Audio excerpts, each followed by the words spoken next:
ます。ということでお題読みたいと思います。こちら、ニックネーム拓郎さんからいただきましたよ。ありがとうございます。シャイなシャルロッテ氏と修羅場かける3って書いてありますね。これはね、一応なんか、MC の私のこう MC 力を鍛えるためにみたいな企画で用意してもらったものなので。そうなんだね。いつもやってるのね。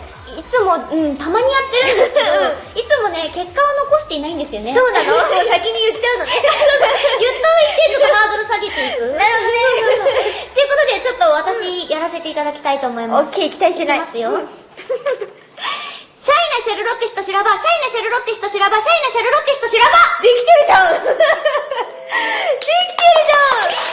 いやいやいや、私ね、実はね、車種諸行はね、結構得意なんですよ。そうだね、今日得意分野来たんだ。そうそう、得意分野来た。なんかいつもね、立ちつてととか、なんかちょっと難しい破裂音みたいなのが多くて、そう、破裂音が苦手なんですけど、今日はちょっと簡単だったなね、シャルロッテ氏。読むの？読む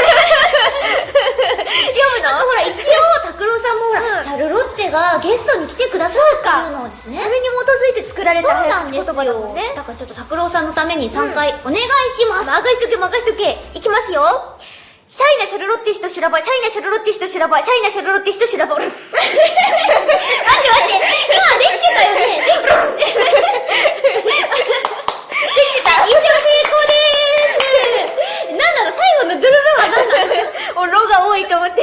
そうね、若干シャルロッテ氏のシャルロッテがなんか巻いてたもんね。よりによって自分の名前をちょっと巻いてた。まあでも綺麗に言えてたのではないでしょうか。拓郎さん、言えましたよ。ありがとうございます。考えるのも大変だろうに。そうなんですよね。毎回皆さんありがとうございます。ということで今回はバッチリ決まって、オープニングも終わりにさせていただきたいと思います。という感じでこんなのんびりとした感じで2人でお送りしますよ。はい。